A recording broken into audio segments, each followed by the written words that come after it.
Thanks for joining. आज की video में आप हमसफर ड्रामा की स्टोरी के बारे में जान पाएंगे और इसके अलावा इसमें क्या ह्यूमन बिहेवियर, क्या ह्यूमन सोच, या हमारी सोसाइटी में पाए जाने वाले क्या सोशल फैक्ट्स जो इसमें शेयर किए गए हैं इसके बारे में जान पाएंगे। पाकिस्तानी ड्रामा हमसफर, इसकी स्टोरी का आगाज हीरत एहसान मिडिल क्लास से ताल्लुक रखने वाली एक लड़की हैदराबाद शहर में अपनी बेवा माँ मैमूना के साथ एक छोटी सी घर में रहती है। हीरत ने रिसेंटली BSc की डिग्री रियाजी के मजमून के साथ मुकम्मल की होती है, क्योंकि हीरत का बाप भी रियाजी के मजमून का एक टीचर था और हीरत भी अपने बाप की तरह ज़हीन होती है और मैथ के सब्जेक्ट में भी अच्छी होती है। हीरत की माँ मैमूना का भाई बसीरत हुसैन अपने बलबूते पर बनने वाला एक अमीर आदमी होता है, एक सेल्फ मेड बिजनेसमैन होता है जो कराची में रहता है, जिसकी शादी फरीदा नाम की एक औरत से होती है जो कि एक ह्यूमन राइट्स NGO फ्लाई बहबूद का एक इदारा चलाती है। और इन दोनों का एक बेटा अशर होता है जिसने MBA किया होता है और अपने बाप के साथ फैमिली बिजनेस को हैंडल कर रहा होता है। एक दिन स्कूल में हीरत की माँ मैमूना की तबीयत अचानक से खराब हो जाती है और वो अपनी कॉलीग के साथ डॉक्टर से चेकअप करवाने जाती है, जहां टेस्ट करवाने के बाद उसमें कैंसर की तशखीस होती है और वो अपने भाई बसीरत को घर बुलाती है और उसको अपनी बीमारी के बारे में बताती है। बसीरत अपनी बहन का इलाज करवाने के लिए उसको और उसकी बेटी हीरत को अपने साथ कराची ले आता है, जहाँ मैमूना को इस बात का पता चलता है कि इस कैंसर का कोई इलाज नहीं है, तो वो बसीरत को हीरत की शादी करने के लिए कहती है। बसीरत को अपनी बहन की बीमारी के बारे में पता चलने के बाद उसको बहुत दुख होता है और वो खुद को मुजरिम महसूस करता है कि उसने कभी अपनी बहन की खबरगिरी क्यों ना की और वो इतनी बड़ी मुश्किल का अकेले मुकाबला कर रही थी। बसीरत इस गिल्ट से बचने के लिए वो अपनी बहन से वादा करता है कि वो अशर और हीरत की शादी करेगा, लेकिन इन दोनों की इस बात से हीरत और अशर और बसीरत की बीवी फरीदा बेखबर होते हैं। बसीरत फरीदा को इस बारे में बताता है, लेकिन फरीदा इस रिश्ते की मुखालफत करती है, लेकिन बसीरत फरीदा को धमकी देता है अगर उसने इस रिश्ते को कबूल ना किया तो वो उसको घर से निकाल देगा। लेकिन जब अशर और हीरत को इस रिश्ते का पता चलता है तो दोनों इस रिश्ते से इनकार करते हैं, लेकिन जब अशर का बाप जज्बाती होकर मिन्नत समाजत करता है तब अशर मान जाता है और इसी तरह हीरत की माँ भी उसकी मिन्नत समाजत करती है तो हीरत भी मान जाती है। अशर की कजन सायरा जो उसको पसंद करती है, अशर उसको अपने और हीरत के रिश्ते के बारे में बताता है, जिस पर सायरा उससे कहती है हीरत किसी भी लिहाज से उसके स्टैंडर्ड की नहीं है, उसे हीरत की बजाय उससे शादी करना चाहिए। सायरा की बात सुनकर अशर भी हैरान होता है, जिस पर अशर उससे कहता है कि वो उसे शादी नहीं करना चाहता क्योंकि वो सायरा को सिर्फ एक दोस्त की हैसियत से देखता है, इससे ज्यादा कुछ नहीं है। सायरा इस बात से दिल बर्दाश्त होकर खुदकुशी करने की कोशिश करती है, लेकिन अशर उसको बचा लेता है और सायरा से वादा लेता है कि वो दोबारा ऐसी बेवकूफी नहीं करेगी और वो अपनी जिंदगी को आगे बढ़ाएगी। सायरा उससे वादा करती है कि वो दोबारा ऐसा कुछ नहीं करेगी। कहानी आगे बढ़ती है। हीरत की माँ की तबीयत अचानक से खराब हो जाती है और बसीरत ये फैसला करते है कि इससे पहले मैमूना को कुछ हो जाए हीरत और अशर की शादी कर देनी चाहिए और इस तरह हीरत और अशर की घर में छोटी सी तकरीब में शादी कर दी जाती है। शादी के बाद मैमूना बीमारी की वजह से मर जाती है और फरीदा अचानक से तब्दील हो जाती है, उसके रवैये में तब्दीली आ जाती है और वो अचानक से हीरत के साथ अच्छा रवैया रखती है और उसको अपनी बेटी बना लेती है और ये रवैया उसकी साजिश का एक हिस्सा होता है। अशर और हीरत की शादी के बाद शुरुआती दिनों में काफी मुश्किलात के बाद अशर और हीरत के एक दूसरे से मोहब्बत हो जाती है, लेकिन अचानक बसीरत की मौत वाक़या हो जाती है। लेकिन वो मरने से पहले अशर को नसीहत करता है कि वो हीरत का हमेशा ख्याल रखेगा और वो अशर से कहता है क्योंकि हीरत बहुत ज्यादा सादा और मासूम है और वो हीरत को जिस सांचे में डालेगा वो डल जाएगी, इसलिए अशर खुद को अपने बाप की नसीहत के बाद अशर हीरत को आगे पढ़ने की इजाजत देता है। हीरत मास्टर प्रोग्राम की डिग्री अप्लाइड मैथमेटिक्स में दाखिला ले लेती है। यूनिवर्सिटी में दाखिला लेने के बाद हीरत को सायरा का कजन खिजर मिलता है जो कि हीरत का क्लासमेट होता है। खिजर हीरत के घर रियाजी के नोट्स लेने आता है और हमेशा हर असाइनमेंट के लिए हीरत से मदद मांगता है। जब अशर इन दोनों को एक साथ देखता है तो हसद महसूस करता है। वो अशर हीरत को हमेशा पढ़ने में मसरूफ देखकर, वो यूनिवर्सिटी के टीचर्स के मुँह से उसकी तारीफ सुनकर और हीरत की तरक्की देखकर और हीरत को आगे बढ़ता देखकर अशर हसद महसूस करता है, क्योंकि वो एक ऐसा इंसान होता है जो खुद को सुपीरियर समझता है दूसरों से। इसी दौरान में हीरत को अपनी प्रेगनेंसी का पता चलता है, इसलिए वो डॉक्टर के पास चेकअप के लिए जाती है। अपनी सास के साथ जाती है, जहाँ डॉक्टर इस बात की तस्दीक करती है कि वो प्रेग्नेंट है। हीरत अपनी सास को मना करती है कि वो अशर को इस बारे में ना बताए, क्योंकि वो खुद ये सरप्राइज अशर को देना चाहती है जब वो बिजनेस मीटिंग से वापस आएगा, लेकिन वक्त उसे ये मौका नहीं देता है। इससे पहले ही उसकी सास उसे घर से निकाल देती है। खीरत सादगी और मासूमियत की वजह से ही अपनी सास से ही धोखा खाती है। खीरत अपनी सादगी और मासूमियत की वजह से ही अपनी सास से ही धोखा खाती है। वो अपनी सास की दिखावे की मोहब्बत के पीछे छुपे उसके खतरनाक इरादे और मकसद को पहचान न सकी, क्योंकि इसकी सास को खीरत शुरू से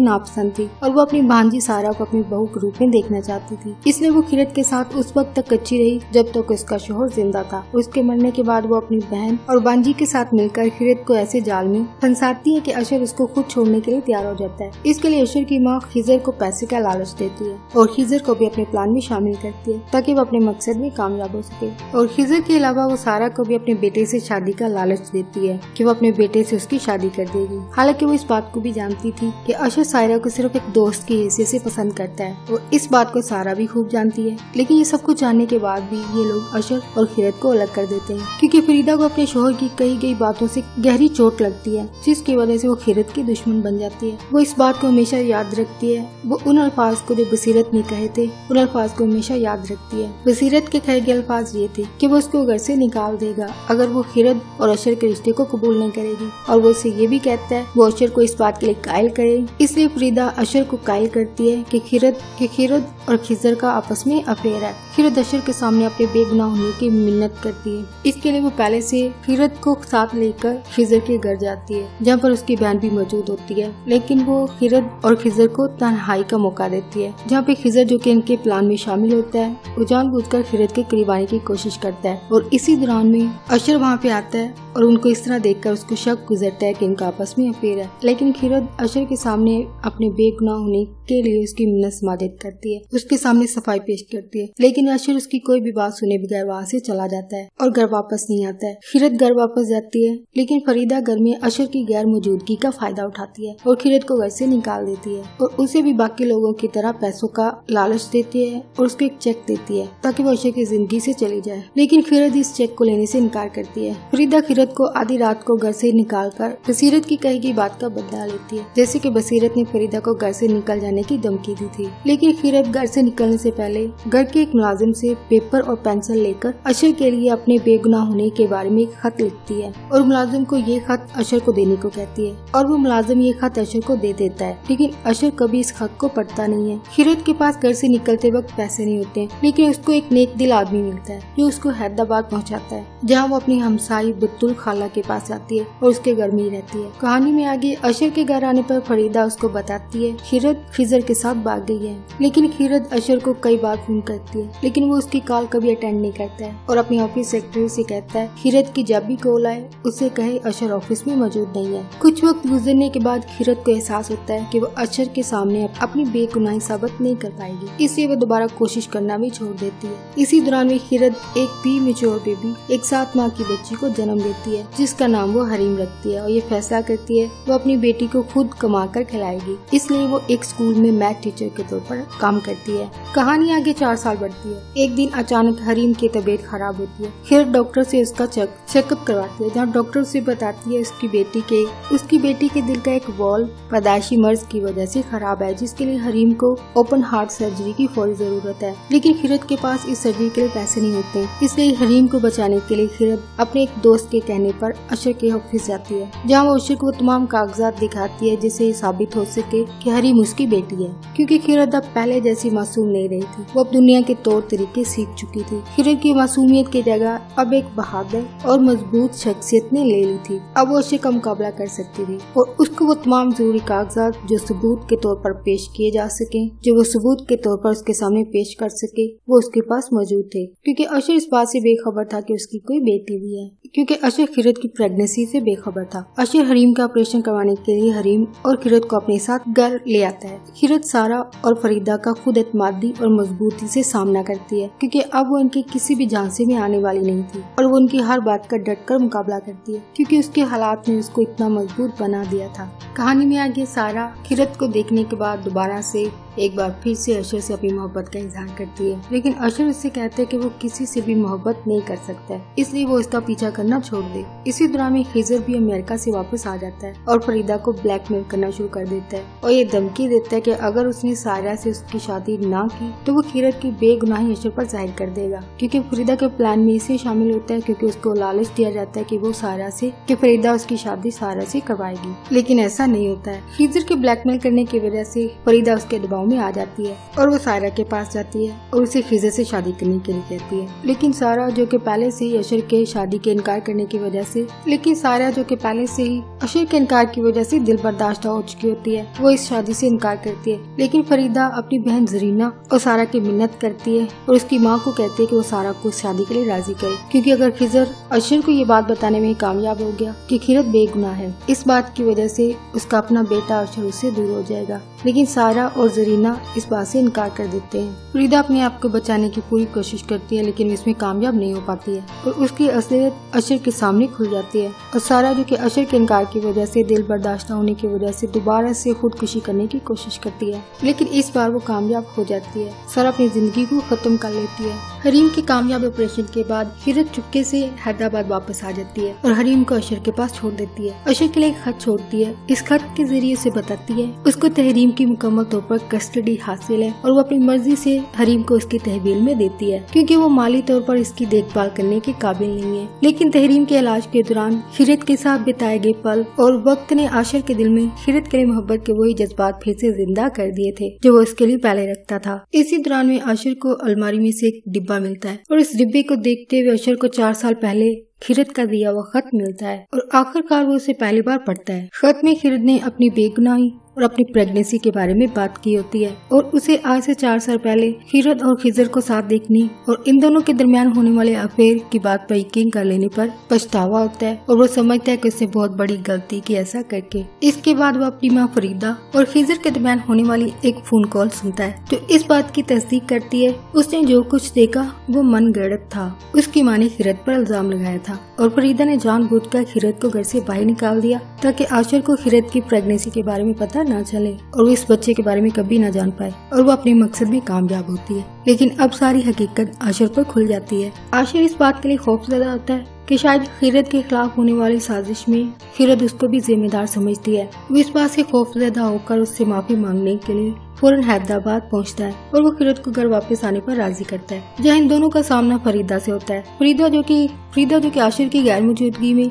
आशिर का छोड़ा हुआ खत उसको मिल जाता है और वो इस खत को पढ़ भी लेती है। लेकिन स्टिल इन दोनों के आने के बाद और इस तरह इन दोनों को एक साथ देखकर वो खिजर पर लगाए गए झूठे इल्जामात को दोबारा से दोहराना शुरू कर देती है और आशिर के सामने वही बातें दोहराती है जो आज से 4 साल पहले हुई थी। लेकिन इस बार खिजर की जगह अशर अपनी माँ के सामने उसके लिए खड़ा होता है, उसके लिए स्टैंड लेता है और शायद ऐसा खिजर की जिंदगी में पहली बार हुआ था कि अशर उसके लिए अपनी माँ के सामने खड़ा हुआ। अशर अपनी माँ के लगाए गए इल्जामात को रद्द करता है, उसकी सारी बातों को मुस्तरद करता है और अपनी माँ के सामने खिजर की बेगुनाही का ऐलान करता है और अपनी माँ के सामने खिजर को कहता है वो इस घर में अपनी बेटे के साथ रह सकती है। खिजर की इस बेटी के पैदा होने से पहले फरीदा भी का इनकार कर चुकी होती है। इस बच्चे को पैदा होने से पहले कबूल करने से इनकार कर देती है, इसके लिए सारी साजिश को अंजाम देती है और खिजर पर इल्जाम लगाकर उसको घर से निकाल देती है, क्योंकि फरीदा खिजर के वजूद को घर में बर्दाश्त नहीं करती है तो उसके बच्चे को कैसे बर्दाश्त करती। फरीदा खिजर की इस तरह हमायत करने पर अशर के फैसले से इस कदर खौफजदा हो जाती है कि उसका नर्वस ब्रेकडाउन हो जाता है और वो हकीकी दुनिया से तमाम ताल्लुक खो बैठती है, अपनी होशोवास खो बैठती है। अशर इसके बाद तमाम वाकयात की पूरी जिम्मेदारी लेता है और खिजर से घर में रहने की दरख्वास्त करता है। खिजर हिचकिचाते हुए उसे कहती है वो अब एक मुख्तलिफ शख्स है, बहुत बदल चुका है और उसे यकीन नहीं है कि वो उससे पहले जैसी मोहब्बत कर सकती है या नहीं, और वो ये भी सोचती है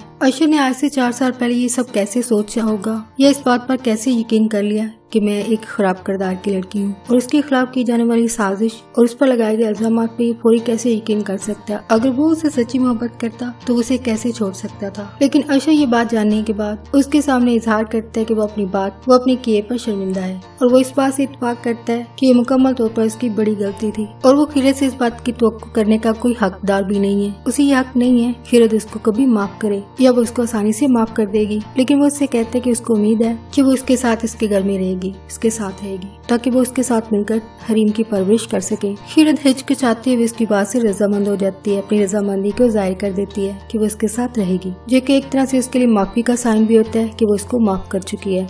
कहानी आगे बढ़ती है और स्टोरी को आगे चंद माह बाद दिखाया जाता है, जहाँ आशा और खीरत और हरीम को एक खानदान के तौर पर दिखाया जाता है, एक फैमिली के तौर पर दिखाया जाता है कि वो एक साथ रह रहे हैं, कि वो एक साथ हंसी खुशी रह रहे हैं, जहाँ पे कहानी का इख्तिताम हो जाता है। नेक्स्ट स्टोरी में क्या सबक सीखा जा सकता है, इसमें क्या साइकोलॉजिकल फैक्ट शेयर किए गए हैं, ये क्या ह्यूमन बिहेवियर, सोसाइटी की सोच, हमारे माशरे में पाई जाने वाली क्या सोच है वो बताई गई है। फर्स्ट फैक्ट इसमें शेयर किया गया, हर इंसान की अपनी अपनी अलग अलग आदत और पसंद होती है, ये हैबिट्स, लाइक और डिसलाइक्स होते हैं, जो कि रियलिटी के करीब फैक्ट है। नेक्स्ट है, हमारी सोसाइटी में एक भाभी की क्या सोच होती है, क्या हकीकत होती है, इनके नजदीक बहनें क्या होती हैं। इनके नजदीक ये बहनें कभी कभी जो है बड़ी मैनिपुलेटिव होती हैं, यानी साजबाज और ताकत का गलत इस्तेमाल करने वाली होती हैं। ये भाइयों को बड़ा मैनिपुलेट करती हैं और ये मैनिपुलेशन यहाँ तक होती है, ये भाई इनकी मोहब्बत में अपने बच्चों को भी भूल जाते हैं, इन बच्चों को भी इग्नोर कर देते हैं, तो बीवी का क्या ध्यान रखेंगे, ऐसी सोच होती है। लेकिन यही फैक्ट जो है भाभीयों पर भी जो काफी एप्लीकेबल है मेरे नजदीक, यानी यही चीजें